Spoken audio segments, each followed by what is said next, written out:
प्रिय दोस्तों, आज धनतेरस व धनतेरस दिवस को आप सबको हार्दिक शुभकामनाएं और बधाई। आज धनतेरस का पर्व कृष्ण पक्ष की त्रयोदशी को मनाया जाता है। आज का दिन शुक्रवार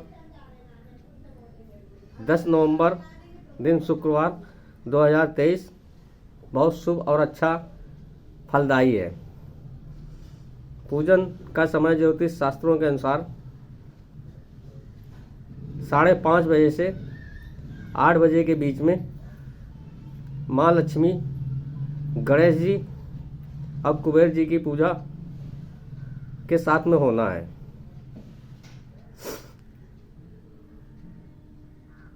भगवान विष्णु समुद्र मंथन के वक्त, जब आखिरी समुद्र मंथन था, उस समय देवताओं की सहायता हेतु धन्वंतरी के रूप में प्रकट हुए और उन्होंने देवताओं के सहायतार्थ हेतु कार्य किए।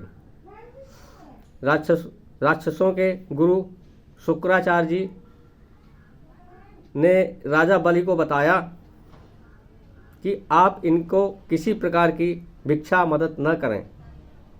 ये भगवान विष्णु के रूप में माया के अवतार हैं। बलि का कहना ये था कि हमारे पास जो भी आएगा, किसी भांति किसी प्रकार से यदि अपनी मांग मुराद रखता है तो मैं सक्षम हूँ तो दे दूँगा। इस प्रकार से धन्वंतरी जी ने 52 रूप धारण करके राजा बलि के पास में पहुँचते हैं और उनसे वरदान के पश्चात कहते हैं, मुझे कुछ आपसे चाहिए। तो राजा बलि प्रसन्न होते हैं, कहते हैं, हे भगवान, मैं आपको क्या दे सकता हूँ। तो उन्होंने 3 बार संकल्प कराया। 3 बार संकल्प कराने के बाद कहा कि मुझे 3 वचन आपसे चाहिए। उन्होंने देने का साहस स्वीकार कर लिया। तो धन्वंतरी महाराज, जो 52 रूप के अवतार में भगवान विष्णु के साक्षात स्वरूप में थे, उन्होंने 3 पग कहा और एक पग में उन्होंने धरती पूरी नाप ली, दूसरे पग में अंतरिक्ष नाप लिया, तीसरा पग जब बचा नहीं उनके पास में कुछ देने के लिए, तो राजा बलि जो है पैरों के नीचे गिर गए। बोले, महाराज मेरे पास कुछ नहीं, बस ये मैं बचाऊं, मेरा शरीर बचा है, मैं ही आपका दास हूँ इस समय। इस प्रकार से उन्होंने देवताओं की रक्षा की, असुरों को परास्त किया। इसमें एक संबंध थोड़ा सा जुड़ जाता है कि जब ये मांग रहे थे उस समय राक्षसों के गुरु शुक्राचार्य कमंडल में जाकर के बैठ जाते हैं ताकि वो जल बाहर ना निकले, जिससे वो वचन को पूरा कर सकें। तो ये कुश 52 रूप में जो है, कुश को जो उसमें डालते हैं तो एक आंख शुक्राचार्य जी की फूटी होती है। ये कहावत में चरित्रार्थ है। तो आज प्रिय दोस्तों, धनतेरस का पर्व भारतवर्ष में बहुत धूमधाम से मनाया जाता है। धनतेरस के साथ में ही यम पूजा, दिवाली, जो राजा रामचंद्र जी रावण को संहार करते हुए अयोध्या को वापस आते हैं तो दीपावली प्रज्वलित होती है।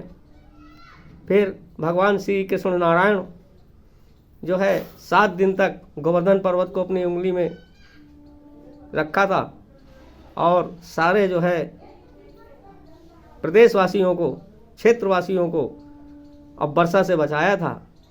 तो इस प्रकार से ये 5 त्यौहार मनाए जाते हैं। धनतेरस से शुरुआत दीपावली, यम पूजा और इस प्रकार से दीपावली का पर्व भी मनाया जाता है।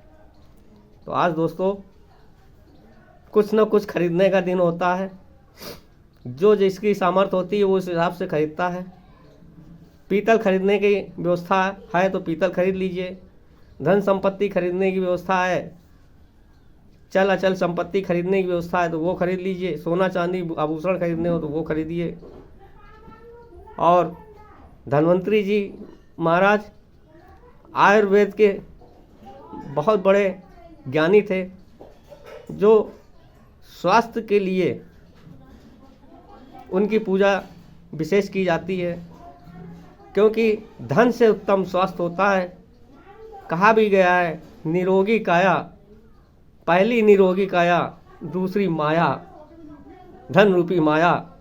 इसलिए प्रिय दोस्तों, हम सभी आप को इस चैनल के माध्यम से आज धनतेरस के उपलक्ष्य में आज सबको दीर्घायु स्वस्थ रहने की शुभकामनाएं प्रदान करवाते हुए ईश्वर से मांग करते हैं। और जिस बंधु को ये हमारा वीडियो देख रहे हैं, जो भी बंधु हमारे देख रहे हैं, इसको लाइक करें, सब्सक्राइब करें, कमेंट्स करें। ऐसे हम आपके साथ में जुड़ करके समय समय पर आपसे मिलते रहेंगे, आपसे रूबरू होते रहेंगे। और हर्षोल्लास के साथ में आज धनतेरस का पर्व मनाया जाएगा। आप भी मनाइए, मैं भी मनाने जा रहा हूँ। पूजा पाठ बच्चे कर चुके हैं और बाज़ार की खरीदारी बाकी है, वो करनी है। आप सब लोग भी बच्चों के साथ में मनाइए। जय हिंद, जय भारत।